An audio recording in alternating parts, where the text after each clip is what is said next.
Welcome to Picks with the Professor, the show where a real statistics professor gives you sports betting tips. I'm your host, Professor Sides, and for the latest updates, information, and picks, you can follow me on Twitter at Professor Sides. Today is Wednesday, May 25th, 2022. This episode covers today's best Major League Baseball bets. I'll briefly touch on the remaining games at the end of the show and extra innings. In case you're new here, I built a mathematical model for win probability, hitter and pitcher projections, and I analyze weather data in order to make one pick only on every game played Monday through Saturday. That doesn't mean I recommend you do the same. I'm just giving you the information as to what I like the most and where my head is for each matchup. As we go through the plays, remember that there are no locks in gambling, so I'll give you our loves, likes, and leans to help you decide which picks you might want to play and how I recommend scaling wagers. With that in mind, please understand that good and bad variance will occur, so as much as I'd like to say we'll be profitable each and every day, that is an impossible reality for any gambler. Yesterday was a great day. A handful of just really easy wins, and then kind of 50-50 on the toss-up games. Thankfully, those easy wins carried us to a nice, profitable day. Hopefully, we can keep that rolling again today. And before we get to that slate, some reminders. Please hit that like button if you're on YouTube. Also, if you aren't yet, please consider subscribing or following. It's free, and the only way to ensure you don't miss any of the college basketball, MLB, or college football content that this channel provides. Share with a friend if you know others in the game. Hit me up on Twitter or drop a comment from YouTube. I love those and try to respond to as many as I can. And of course, I always encourage my listeners to have multiple sports books in their portfolio to shop around. Getting good prices on games can make the difference between a winning and a losing season.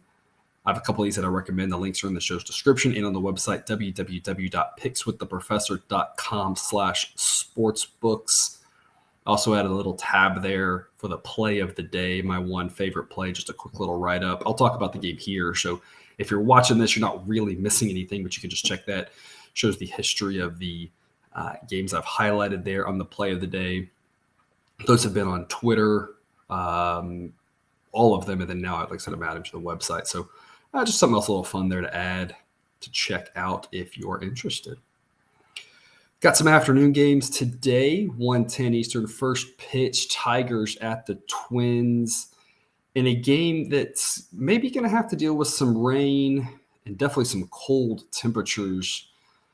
Wind blowing in from left field at almost 15 miles an hour. So this is definitely a situation where you might want to look under. The total of 8 there seems a bit high to me, given the weather situation. It's going to be a miserable day. Now, again, I'm not sure if they're going to play this or not. I'll try to post updates that I see from other people about the weather as we get closer to the specifics, or I'll check into it myself if there's nothing out there. But, I mean, low 50s is definitely good pitching weather. Wind blowing in from left field at double-digit miles an hour. Great pitching weather. I'm not going to actually play the under, and the reason why is I don't trust either pitcher. We've got a bullpen game for the Tigers, so that their bullpen kind of rates pretty run-of-the-mill. The Twins with Dylan Bundy, very mixed results. His ERA is high. His underlying metrics are a little better, but even then, it's not that impressive. I still think under is the right way to look because this Tigers offense has just completely, I don't want to say given up, right? That's not accurate. But whatever the closest equivalent to that I can say without indicating that they don't care, because I know they care, I know they're trying, but they are really struggling right now, really just falling off a cliff.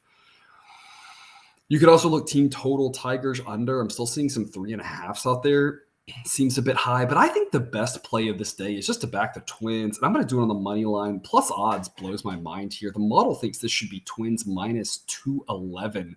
Gives them greater than a 2 out of 3 chance of just winning this game. So there's a lot of edge on just Twins money line. I'm seeing a price of minus 180. I love that as well.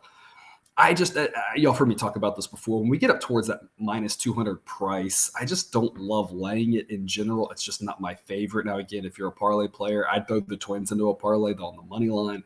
I think they win this game. They've got an edge just about everywhere in here. They're going the right direction. The Tigers are going the wrong direction.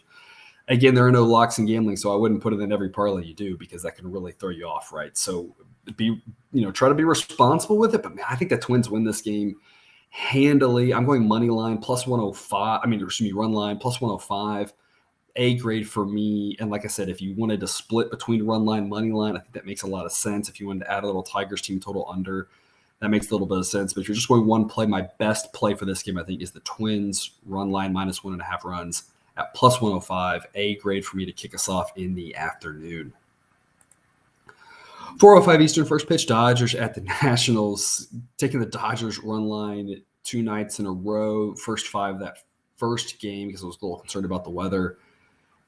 And we've seen basically a repeat of the same game. Just the Dodgers offense is fantastic. The Nationals have not been able to throw anything at them to slow them down. And I'll talk a little bit later about this too in a separate game. I do not know what's going on with the baseball. We know that it's deadening around the league. A part of it is some new construction. Part of it's the humidor, the whole way they're transporting it, and then it sits in the humidor. So some balls are getting kind of misshapen because they're sitting flat on something.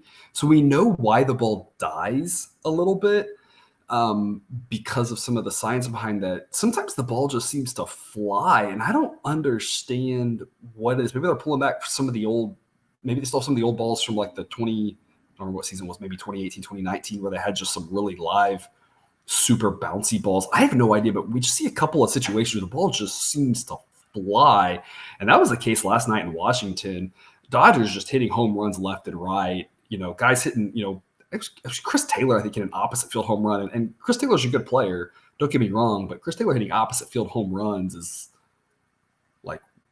he's more of a doubles. And if he's going to hit a home run, it's going to be he really pulls one and gets around on it. Studies have shown, right, from a science standpoint, that the ball goes the same launch angle, same spin rate, same exit velocity. Ball goes further when you pull it. There's some interesting science behind that.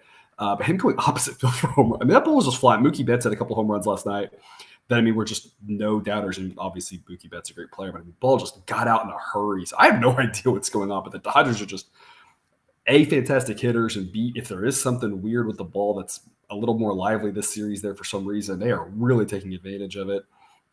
Today they'll go against Eric Fetty, just a very run-of-the-mill average pitcher for the most part. They'll throw Julio Urias to the mound, who always seems to overperform his projections. But a pitcher who, again, this year, 2.63 ERA, but I project him going forward to be 4.19. I don't quite understand. Just he seems to always do this. So there's a handful of pitchers who can kind of do this consistently and not be blind luck. I don't know if Urias is one of those guys yet. He's still young. It's something I'm keeping an eye on. If he does it all year, we'll start to say, hey, he's just a guy who's going to beat his peripherals. And if so, that's fine. There's always going to be a few of those. No statistic, no model, nothing like that is going to hit on every player. We understand that. Maybe there's a chance, though, that he kind of comes back a little bit to earth here. Who knows, right? The jury's still out on that. I still think the Dodgers are the way to look in this one. The model says -217, and so you could lay a price of Dodgers -200. It's very similar to the game that I just talked about with the Twins. I think Dodgers run line is the play again. Odds are -130, though, so I don't like the odds quite as much as I do in the Twins-Tigers game. I'm only giving this one a B grade, and the reason why is A, the odds, B, I know that the last 2 nights won handily, but they were priced at about the same point. And yes, I understand that they won handily. They should have been priced higher. I talked about that's why I took it. Both of those run lines should have been a much steeper price to pay. And so maybe there's a little bit of adjustment there, but for the most part, you don't overreact and completely change your prices for one of 162 games.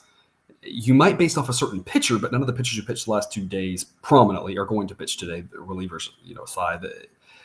So my assessment of this is I'm having to pay the same price today that I paid the last 2 days, but the pitching discrepancy is not nearly as large, in my opinion, as it was before. Now, if you think Urias is going to consistently beat his underlying metrics, you can make that an A pick in your book. That's fine. I totally get it. But for me looking at it, I just think that in the first game with a very average pitcher for the Dodgers and Tyler Anderson versus one of the worst pitchers right now in baseball and Adone was a huge mismatch. Yesterday, Gray is below average, Buehler above average, and there's about a 2 standard deviation gap between the two of those. Today, Urias is a better pitcher than Fedde, but not by nearly as much. So my assessment is I'm paying the same price, but the starting pitcher gap is a lot smaller. So I don't think there's as much value. So it's as simple as that. B pick for me on this one. I still think Dodgers run line is the way to look, but I'm just not as confident as I was the last two nights in it. And again, comparing it to the previous game we just talked about, Twins at Tigers, I think they're pretty similar in setup. I give the Twins a 68% chance of winning. It's 67.8 to give the Dodgers 68.4. That's a rounding error. We cannot be that precise. The model spits out a number that precise, but there's no way we're actually that precise and try to predict human behavior.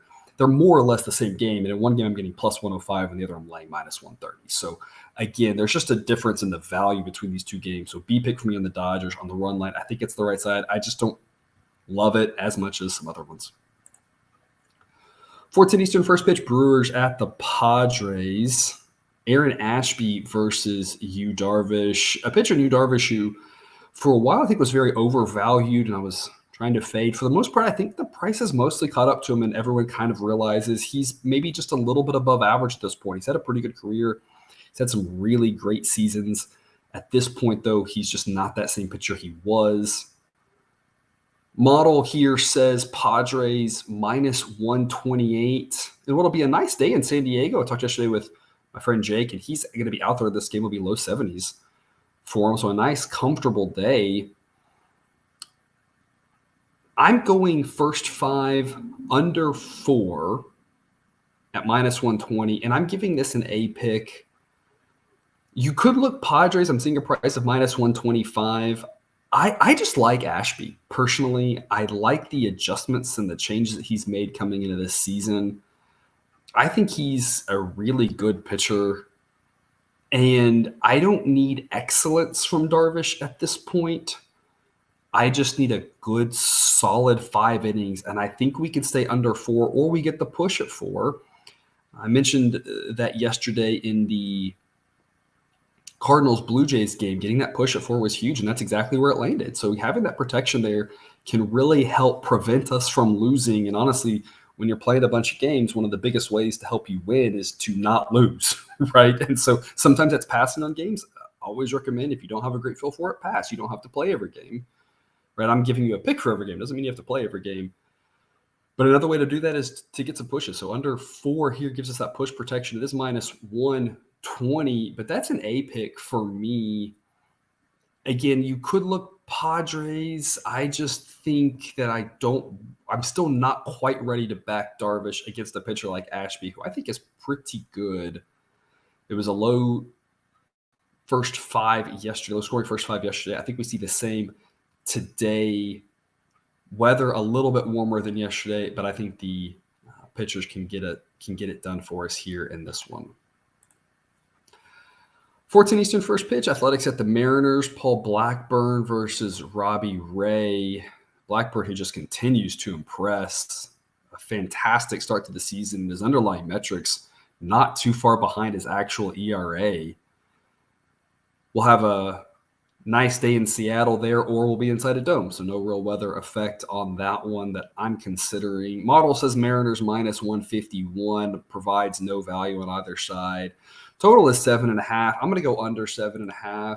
It is juiced at minus 125. I'd rather go under 7 and get plus odds if you have that option, at least even money. I'd hope for plus 105. I'd rather do that. And the reason why is, as I kind of mentioned, there's some situations where the ball just seems to be flying. I don't know what's going on. I don't know if it's humidor settings in different parks. Who knows, right? But this series, the ball's really just flown out. There have been a ton of runs in this series. I think both of these pitchers are pretty good. I actually think Blackburn's better than Ray. And obviously you look at their ERAs this year, and that would be justified. But again, it's just the underlying metrics and the projections. I have Blackburn as better.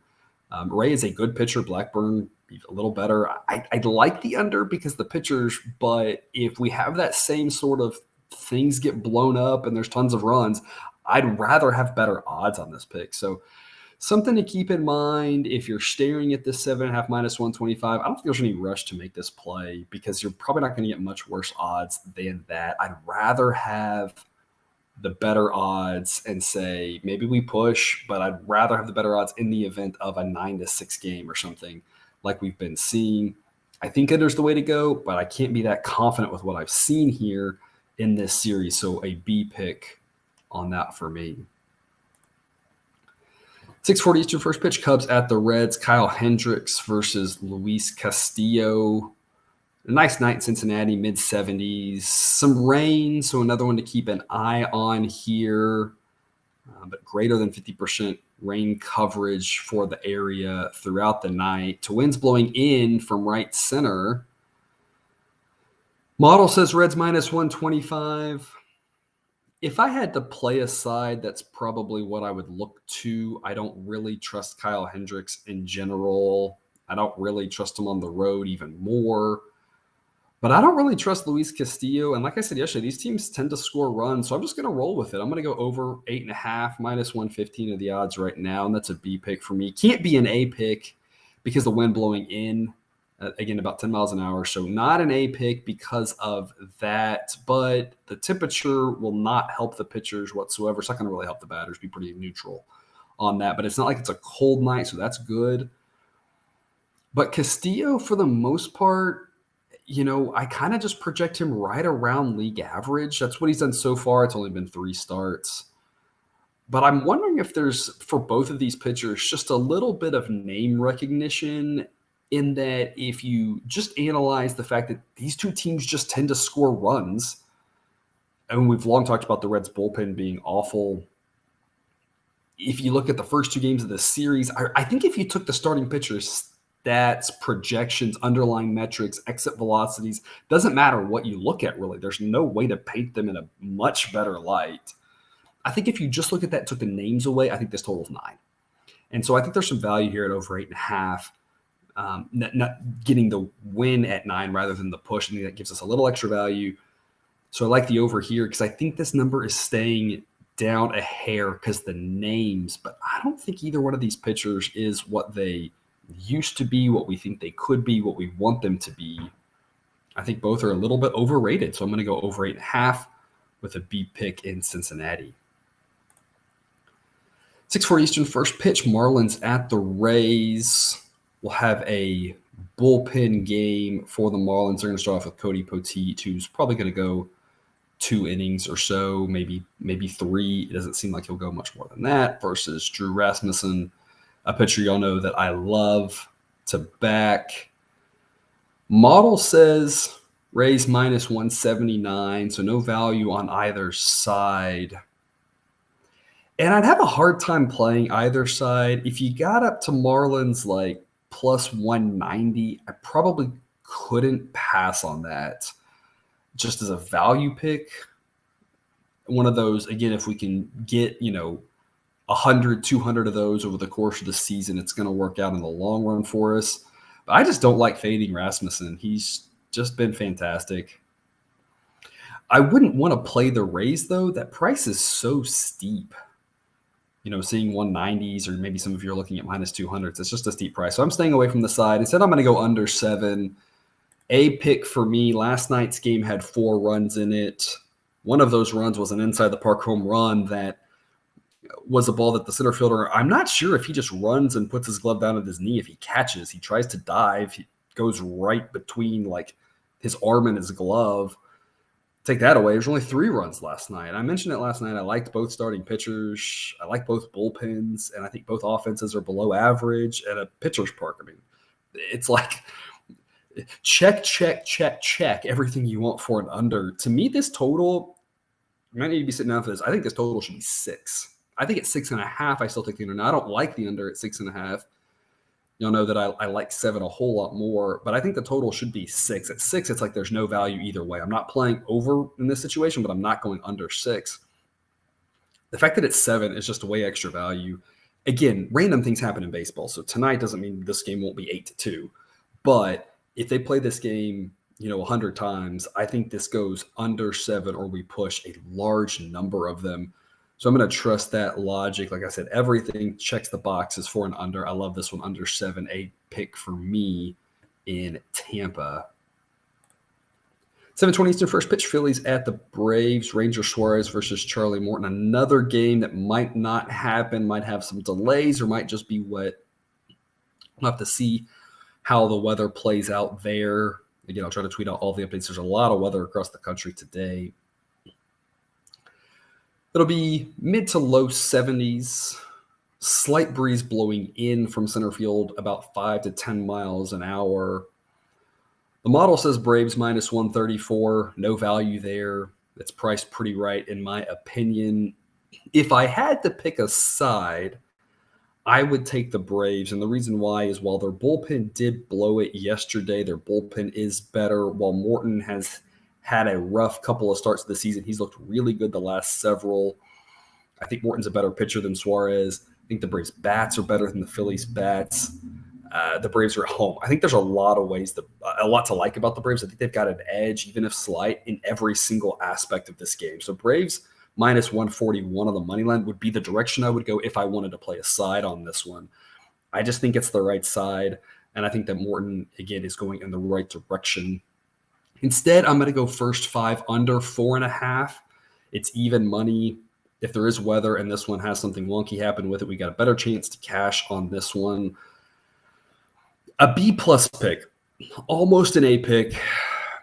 I just couldn't quite get there because both these offenses, again, are good and or can score a lot in a hurry. I'm going first 5 rather than full game because last night I wish I would have gone first 5 instead of full game. And it's not so much a reaction to that or an overreaction to that. It's more of a watching that play out as the game's happening, even before the 4-run 9th inning last night. Just sitting there saying the Phillies bullpen is just so hit or miss. Even their better pitchers can't be trusted.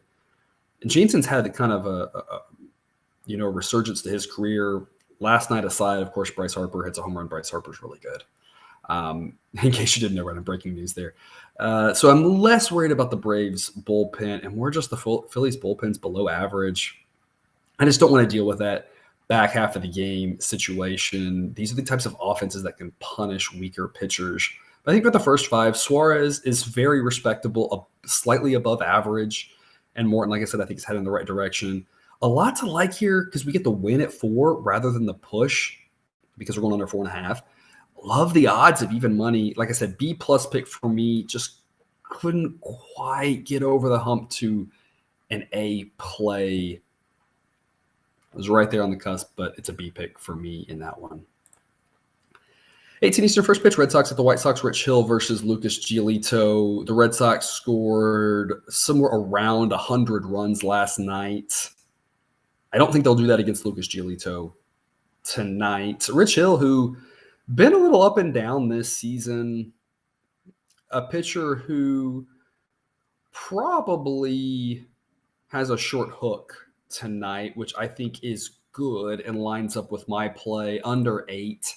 And I'm giving this an A pick for a few reasons. Number one, wind blowing in from right field, double-digit miles per hour the entire night.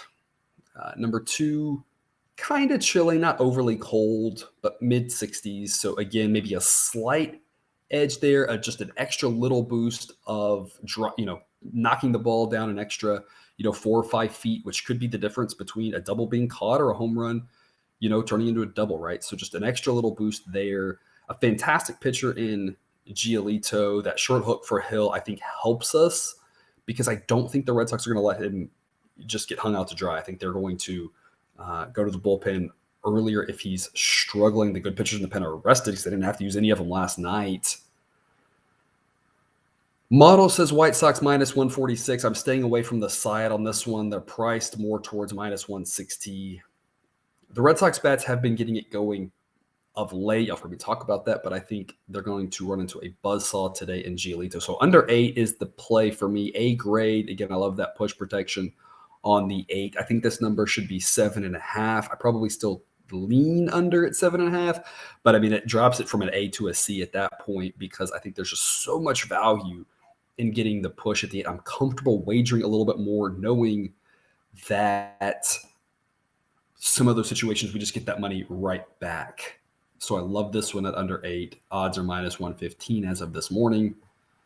That's my A grade pick in Chicago. Guardians at the Astros, Cal Quantrill versus Christian Javier. Two pitchers I've heard me talk about that I like to back. Both have overperformed their underlying metrics this year. Model says Astros minus 170 presents no edge on either side tonight. Total of 8. I feel like this one is the exact average of the first 2 games of this series. Quantrill, for me, is in between McKenzie and Plesac. Like I said, I wanted to stay away from the game total yesterday with Plesac in because I figured the Astros would be able to score off of him. But when it was announced that McKenzie was going on Monday, I tweeted out, hey, I like the full game under because I think McKenzie can potentially hold the Astros bats down, and I think full game under makes a lot of sense there. This one's kind of in between with Quantrill. Part of me says he's more like Plesac and the Astros. The projections are more like he's more like Plesac and the Astros can score off of him, but his results have been, he's overperformed a little bit, so I'm a little bit, maybe not. I don't quite know. If I had to say, I think the Astros are going to score off of him, but I'm not 100% on that. I lean more to the projection, which is the Astros should be able to score off of Quantrill. With just that uncertainty, I'm going to go back to the well here. I'm going to go Guardians team total under 3.5. Only a B pick today and not an A pick like we had the last couple of days on these totals. And the reason why is I just can't quite get there tonight with Javier. He's been good. I like him. I just think I want a much better price with Javier than we got with Fromber yesterday. Yesterday was minus 140 at the same team total. And I think Javier is good, but I think Fromber is a lot better. So it's like I talked about with the Dodgers game earlier. Proportionally, when I analyze this, I say if I was paying 140 yesterday, I thought that was a great price. I think a great price for Javier is probably more like minus 110. So I still think it's the right play, but I just think we're having to pay a little bit too much in the odds here for me to want that third unit on it. So B pick for me on the Guardians team total under. It's not a situation where, like I said, I want the full game under because I think the Astros can score some runs. If you wanted to look Astros run line, that actually probably be my second favorite play because I don't think the Guardians will score. I think the Astros can. So that kind of thinking says run line is the way to look. I don't like the odds. I don't think it's got a ton of value. I think this is the better play. But if you're looking to get some action on who wins, I think Astros run line is probably your next best bet. And that takes us to extra innings. We've got an early game in Pittsburgh, 12:30 p.m. Eastern, first pitch. Ryan Feltner versus Zach Thompson. A nice day in Pittsburgh, mid-70s. Winds blowing in from left center, about 10 miles an hour. A situation where if you wanted to go under, I think that might not be bad. The issue is the number 7.5 and the weather with that wind blowing in and these offenses, what we saw in the first 2 days, I think under makes a lot of sense, but I can't get to the under just because I don't really trust either one of these pitchers whatsoever. And so instead, I'll take the Pirates minus 120 as a lean, a C pick. The model thinks it should be minus 125.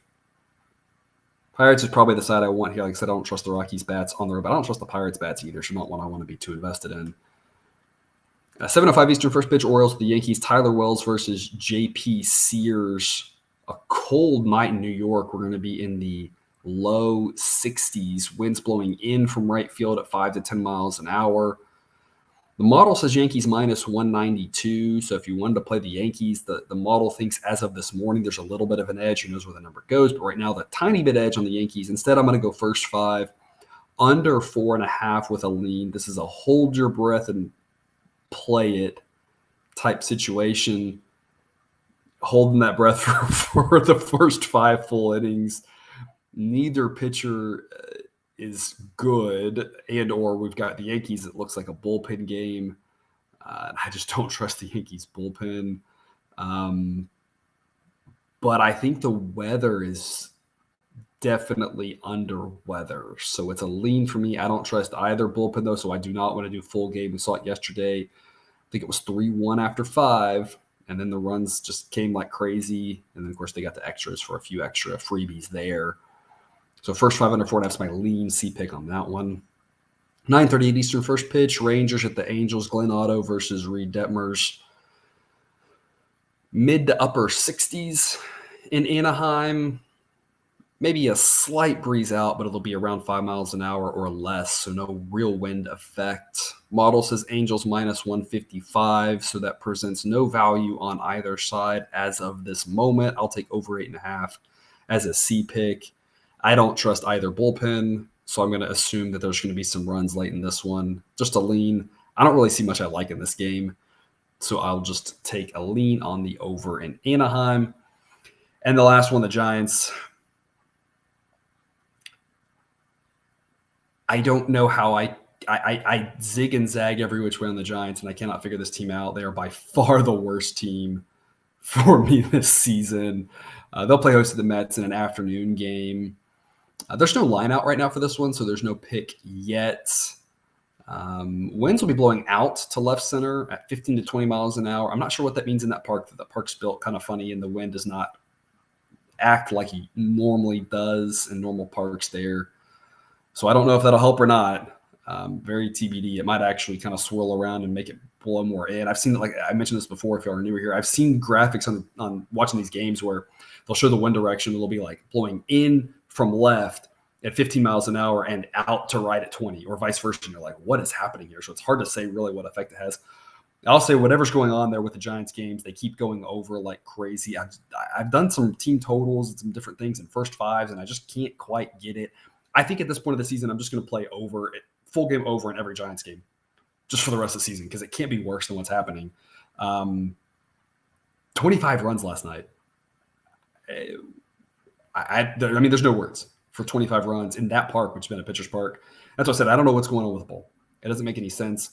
There's never been a ball that I've seen in Major League Baseball that has produced that type of run scoring game in San Francisco. And it wasn't just the one game. I mean, there's double-digit runs in these Giants games. It's so many of them.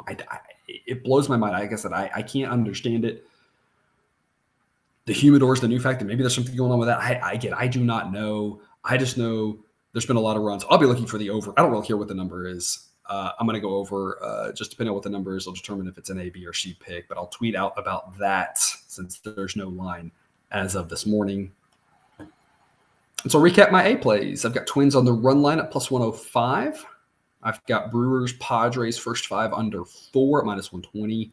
Marlins at the Rays, full game under 7 at minus 115. And I've got Red Sox, White Sox, full game under 8 at minus 115. And again, I hope the Red Sox used up all their runs last night. That's all I have for you today. Thanks for tuning in to another episode of Picks with the Professor. A reminder, check out the Google Sheet Model Picks, Projections, and Results. You can find that link and more at the website, www.pickswiththeprofessor.com. If you haven't done so yet, please click that subscribe button to ensure all the sports betting content we provide on this channel is dropped right into your feed. I will see you tomorrow. Cousin Jared will be back on with me. And until then, remember, you can eat your betting money, but please don't bet your eating money.